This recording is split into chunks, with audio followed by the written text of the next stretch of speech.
श्रीमद कुंज विहारे नमः। श्री स्वामी हरिदास विजय तीर्थराम। सबसे बड़ा अज्ञान क्या है?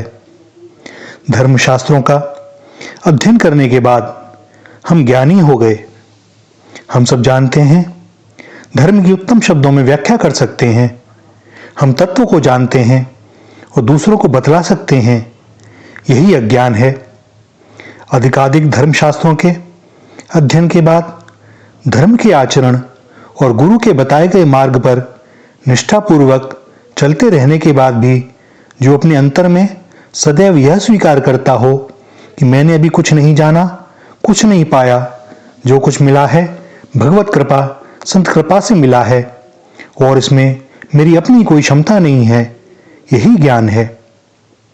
एक सज्जन ने भेंट होने पर इस दास से पूछा, कहाँ से आ रहे हैं? दास ने उत्तर दिया, धर्मशाला से। उन्होंने परिहास व्यंग बुद्धि का प्रयोग कर कहा, अच्छा, बहुत दूर से?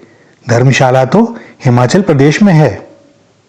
दास ने उत्तर दिया कि दास के लिए धर्मशाला का अर्थ यह भौतिक संसार है। यहाँ दास का घर नहीं है, न ही दास यहाँ का है और न ही होना चाहता है। यहाँ तो कुछ दिनों का ठहराव है, किसी विशेष उद्देश्य की पूर्ति हेतु, किंतु यहाँ घर नहीं बनाना। मुझे तो लौटना है, जहां से आया हूं वापस अपने घर, अपने परिजन के समीप। यही तो स्मरण रखना है कि हम कहां से आए हैं और यहां कब तक और क्यों हैं। यहां घर मत बना लेना। यात्रा में कम से कम वस्तुओं का भार, ताकि असुविधा ना हो। कुछ दिन ठहरना है, फिर सब छोड़कर चल देना है। यहां घर बना लिया तो लौटना कठिन हो जाएगा, क्योंकि दास ने अनुभव किया है कि जिसने भी घर बना लिया वह बंधन में आ गया।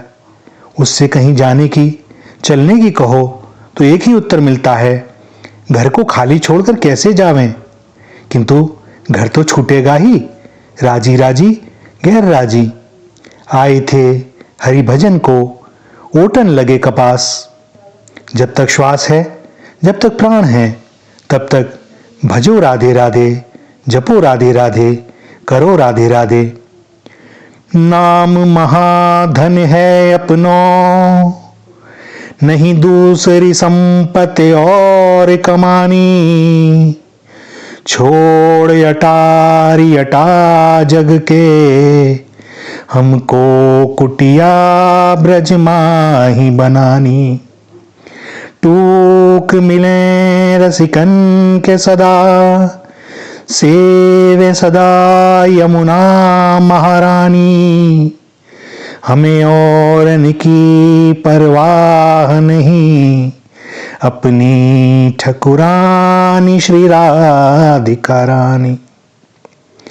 नित्य लीलालीन भाई जी श्री श्याम सुंदर की मनोहारी लीलाओं का वर्णन कर रहे थे। भक्त जब भगवान की लीलाओं का अपनी वाणी से वर्णन करता है तो डूब कर करता है, डुबो कर करता है। यमला अर्जुन उद्धार की कथा कह रहे हैं भाई जी कि भगवान ने कुबेर के दोनों पुत्रों का वृक्ष योनि से उद्धार कर दिया, उनके जन्म जन्मांतरों के बंधन का नाश कर दिया, किंतु उखल से जुड़े अपने बंधन को नहीं खोल सके। जो सबके भव बंधनों को क्षण मात्र में खोल देते हैं, यहां वे विवश हैं। प्रेम होता ही ऐसा है भैया। भगवान की अनंत सामर्थ्य है, किंतु भक्त की सामर्थ्य से अधिक नहीं। यह तो प्रेम का बंधन है, इसे तो भक्ति ही खोल ले, अन्यथा डोलेंगे ऐसे ही उखल से बंधे बंधे। प्रेम में हारने में ही रस आता है। जो तू चाहे सो हो। यदि श्री हरि को पाने की एकमात्र कामना है तो प्रार्थना में शब्द ना होंगे, विरह वेदना होगी हृदय में। नेत्रों में उमड़ेंगी घुमड़ेंगी श्याम घटाएं, चपल सी हिचकियां श्याम घटाओं को और सघन कर देंगी। कोई शब्द इसमें व्यवधान न बन सकेगा। यह तो आत्मा से परमात्मा का द्रवीभूत संवाद है। उनसे कुछ कहना पड़े, यह भी हृदय में आ गया तो भी प्रार्थना के स्तर तक भी ना आ पाए, ऐसा अपने राम का मानना है। उन्हें क्या विदित नहीं, सत्य कहें तो हमें ही यह विदित नहीं कि वे ही एकमात्र हमारे प्रार्थना में प्रेम के वशीभूत स्तंभित हो प्रेमाश्रुओं से दिया जाता है अर्घ्य। यह कर्ता के वश की बात नहीं, सब स्वतः ही होता है। स्तंभित, जहां मौन है वहां स्तंभन तो होगा ही। रसराज के सम्मुख नेत्रों से प्रेम रस तो बहेगा ही। जितना रस बहेगा उतना ही सोता और फूटेगा। अपने होने का भ्रम टूट गया, एक वे ही रह गए। श्री जी की कृपा से आवेगा एक समय जब यह प्रेम का स्रोत आकाश पाताल के समस्त सीमाओं को तोड़कर हो जाएगा सीमित। तुम्हारी अतिरिक्त अब किसी से मिलने की कोई इच्छा ना रही, कोई दूसरा ना रहा। भक्त कैसा होता है? रसिकाचार्य कृपापूर्वक बताते हैं कि यदि कोई संत प्रसन्न होकर कहे कि बोलो क्या चाहते हो, श्री हरि का दर्शन अथवा श्री हरि का विरह, हम सोचेंगे कि यह क्या पूछ बैठे, बड़ी सरल सी बात है कि श्री हरि का दर्शन। जब अभी दर्शन सुलभ हैं तो अब चिंतन को बचा क्या। किंतु जो सच्चा भक्त होगा, जो वास्तव में ही बाबरा होगा, वही कह सकेगा कि विरह है। क्यों? अभी शुदा भूख लगी ही नहीं तो देव दुर्लभ भोग पदार्थों में रस कैसे मिलेगा, तृप्ति कैसे होगी। पहले भूख तो लगे तब पदार्थ में रस आवेगा, तृप्ति होगी। सुकृपया आप मुझे श्री हरि का विरह दे दीजिए, जो प्रतिक्षण बढ़ता ही रहे। एक दिन ऐसा आ जाए कि मैं उनकी प्रतिक्षण स्मृति के बिना जीवित ही ना रह सकूं। विरह और मिलन, नदी हजारों किलोमीटर का रास्ता दौड़ते भागते बाधाओं से टकराते हुए करती है, यही विरह है। एक ही धुन, एक ही लक्ष्य। हम बड़े चतुर हैं, श्री हरि से मिलन तो चाहते हैं, किंतु बड़ी ही सावधानी बरतते हैं कि कहीं ऐसा ना हो जाए कि हम खो जाएं। दो नावों में सवार को श्री हरि कृपा का दर्शन तो हो सकता है, किंतु श्री हरि की प्राप्ति ना हो सकेगी। हमें भौतिक संपदा और कुटुंबी जनों में आसक्ति अधिक है, श्री हरि में कम। सब कुछ बना रहे और श्री हरि भी मिल जावे तो सोने में सुहागा।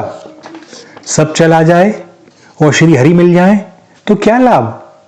यही कारण है प्रवचन करना, प्रवचन सुनना सरल है, किंतु उसे आचरण में लाना कठिन। और जब तक आचरण में ही ना उतरी तो कथा सत्संग का कैसा लाभ। यही कहते हैं कि उन्होंने प्रवचन में बड़ी सुंदर बात कही। अरे बात सुंदर होती तो कहना न पड़ता, वह तो हम स्वयं अपने आचरण में उतारने की चेष्टा करते। भक्ति सरल है सरल के लिए, किंतु सरल होना बड़ा कठिन है। प्राण प्रीतम के अतिरिक्त अब किसी की सुध नहीं।